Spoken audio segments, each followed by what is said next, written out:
programme vous est offert par Broly. Bonjour à tous et bienvenue dans ma cuisine. C'est toujours un plaisir de vous avoir parmi nous pour découvrir de nouvelles recettes. Un nouveau jour, une nouvelle recette que nous avons préparée pour vous avec soin pour que vous puissiez davantage vous immerser dans l'univers culinaire camerounais. J'ai toujours avec moi des mamans vaillantes qui veulent vous apprendre des choses que vous ne savez pas. Alors si vous êtes là pour apprendre quelque chose de nouveau, n'hésitez pas à enfiler vos tabliers et à prendre des notes parce que Coup de Food, ça démarre tout de suite.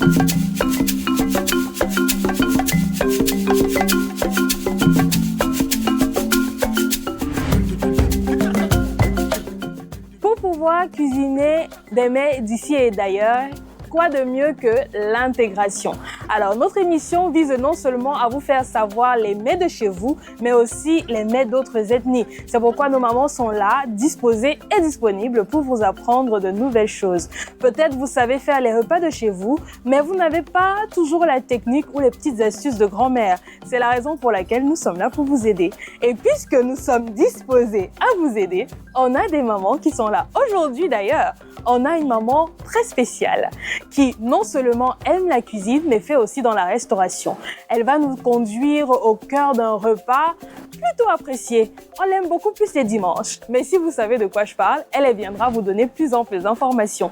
Accueillez avec moi Maman Diane. Pour tenter de gagner un panier de la ménagère, répondez correctement à la question suivante. De quelle région nous vient le mets du jour? A. Sud-Ouest. B. Ouest. Les conditions de participation sont disponibles sur notre page Facebook Season Media. Attention, vous avez 48 heures pour les remplir. Bonne chance. Bonjour Maman Diane. Bonjour. Comment tu vas? Je vais bien. C'est toujours un plaisir de t'avoir et nos téléspectateurs sans doute sont d'accord avec moi. Alors aujourd'hui, qu'est-ce que tu nous fais? Parce que j'ai déjà dit en amont que le repas du jour, on le mange spécialement les dimanches. À ton avis, est-ce qu'ils peuvent savoir de quoi il est question? Oh oui, je pense bien parce que généralement tous les dimanches, c'est le taro. Oh, on appelle ça le dimanche taro. Le dimanche taro. Ah, ok, d'accord. Aujourd'hui, tu vas nous faire du taro. Du taro, nous allons voyager du côté de Tchang. Oh, donc le taro, c'est de Tchang, c'est une spécialité de Tchang? En fait, c'est beaucoup plus à Tchang que je l'ai appris. Ah, d'accord. Mais c'est répandu dans l'Ouest? Dans tout l'Ouest, quand même. Dans tout l'Ouest. Ok.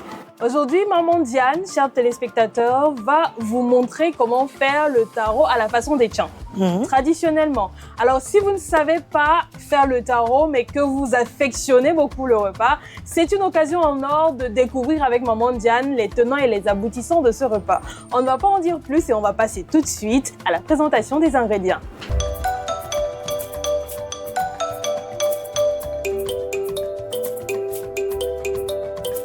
Bien, Maman Diane, nous avons devant nous les ingrédients de notre délicieux repas, le taro avec la sauce jaune.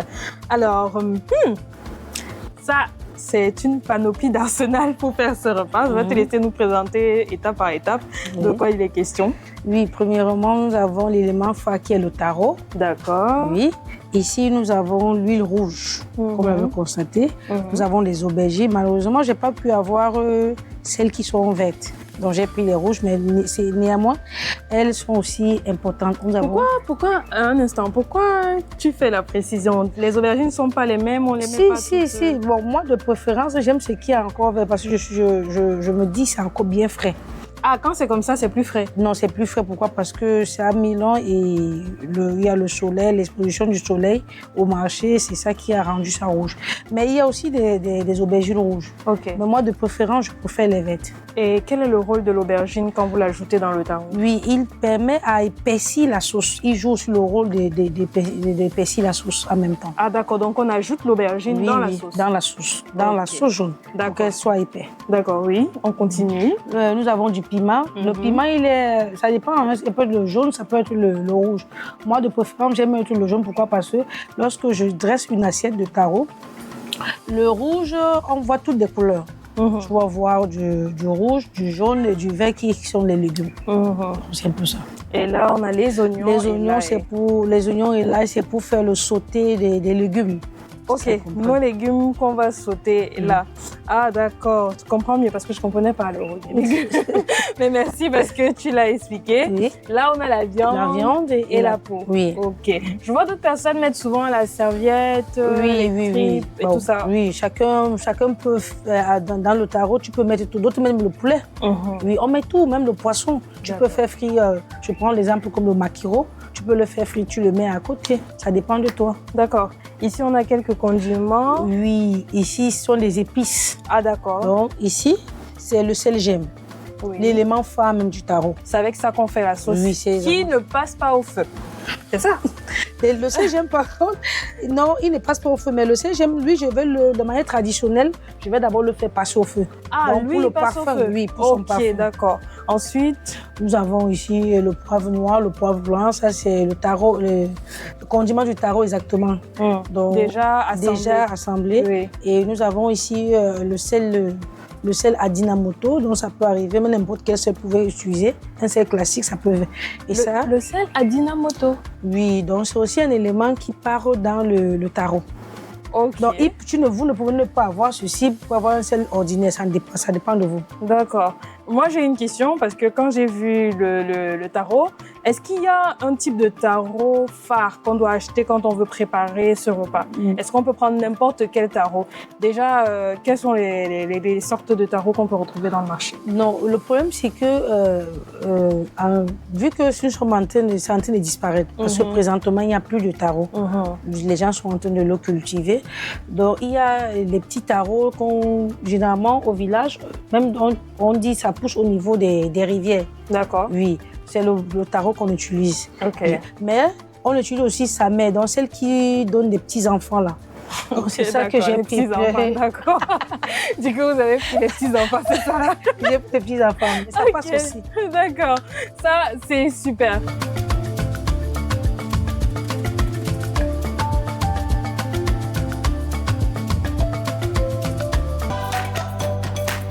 Le taro est une plante poussant dans les régions tropicales dont les tubercules sont consommés, cuits et utilisés dans de nombreuses recettes.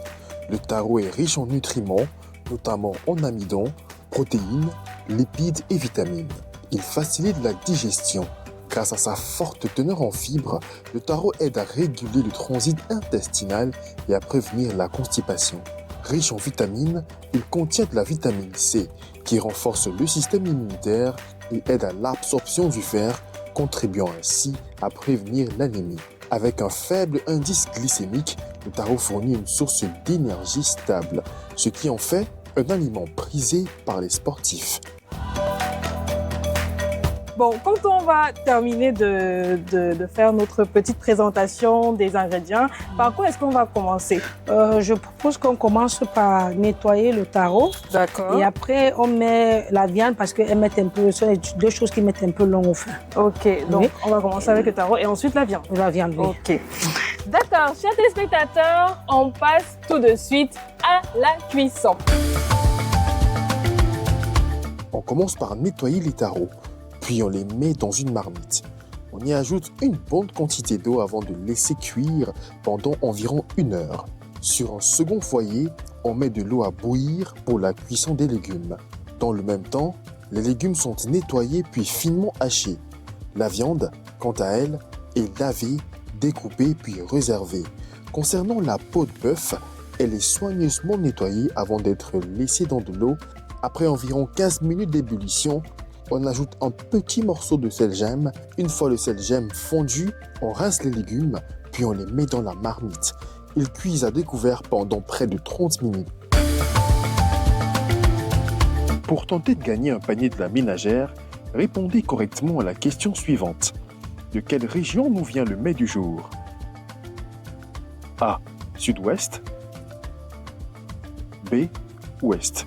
Les conditions de participation sont disponibles sur notre page Facebook Season Media. Attention, vous avez 48 heures pour les remplir. Bonne chance! Pendant que les taros et les légumes cuisent tranquillement, on nettoie les oignons ainsi que l'ail. Puis on les hache et on réserve. On ajoute dans la marmite des aubergines et des piments bien lavés, juste le temps qu'ils ramollissent. On écrase les grains noirs dans une petite soupière, on verse un peu d'eau afin d'obtenir un mélange homogène. Les aubergines sont ensuite débarrassées de leur peau avant d'être écrasées et réservées. On fait chauffer l'huile de palme destinée à la sauce jaune dans une poêle. On fait chauffer le sel gemme. On dépose une autre marmite dans laquelle on fait chauffer de l'huile végétale avant d'ajouter les oignons hachés, puis les légumes préalablement assaisonnés. On remue continuellement jusqu'à obtenir une cuisson parfaite. On pétrit le sel gemme chauffé avec le jus de viande. Ensuite, on ajoute l'huile rouge préalablement chauffée et on remet à l'aide d'une petite soupière. Le mélange d'épices est ensuite incorporé avant d'ajouter les morceaux de viande. La sauce jaune est alors prête. Les tarots sont épluchés, puis mis dans un mortier et pilés progressivement à l'aide d'une cuillère. On forme un creux au centre de la pâte de taro. Autour, on dispose les légumes, puis on verse généreusement la sauce jaune accompagnée des morceaux de viande. Cela commence par un grain de blé. Nous le plantons dans un sol nutritif afin qu'il puisse pousser et pousser. Et puis, c'est le temps de la récolte. Avec les meilleurs grains de blé, nous faisons de la farine pour macaroni. L'ajout d'épinards, de tomates et de betteraves rouges crée les goûts uniques Broly, avec des antioxydants et des vitamines. Grâce à nos nouvelles formes de macaroni Broly, nous faisons naître un sourire sur tous les visages. Bon appétit! Broly, la passion de bien nourrir. Ce plat empreint de noblesse constitue un dîner copieux et savoureux. La douceur du taro s'équilibre parfaitement avec la richesse et les épices de la sauce jaune. Il peut idéalement être accompagné d'un bon vin rouge. Bon appétit!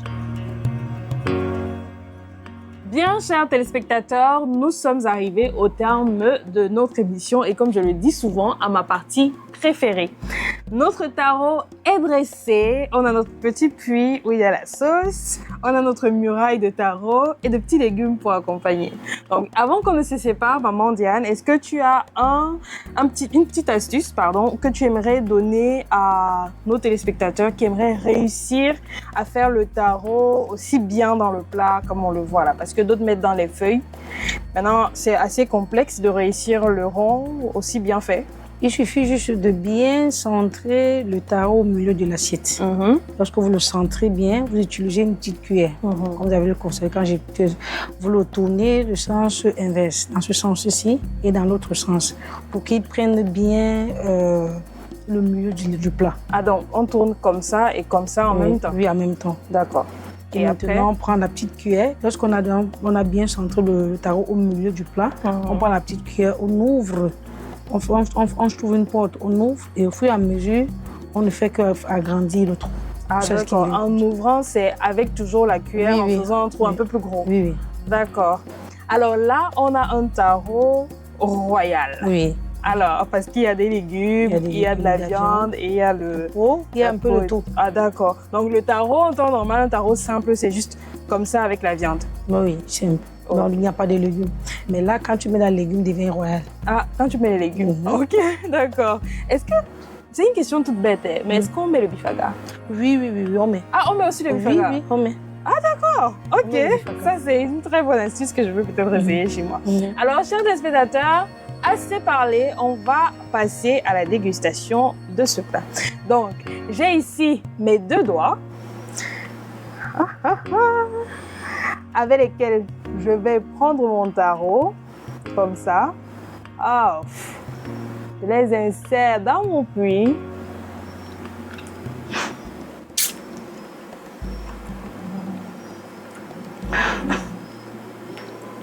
Excellent. Excellent quand on prend ça, on mélange ça avec les légumes. Les légumes qui sont bien faits d'ailleurs. C'est excellent. Notre taro a été réalisé par maman Diane. Et il est vraiment royal. Il est vraiment royal. Alors merci à vous de nous avoir suivis. Moi, je suis un peu déconcentrée par le taro, mais je suis avec vous. Merci à vous de nous avoir suivis. On se retrouve la prochaine fois pour un autre épisode de Coup de Food. Au revoir. Pour tenter de gagner un panier de la ménagère, répondez correctement à la question suivante. De quelle région nous vient le mets du jour? A. Sud-Ouest. B. Ouest. Les conditions de participation sont disponibles sur notre page Facebook Season Media. Attention, vous avez 48 heures pour les remplir. Bonne chance. Ce programme vous a été offert par Broly.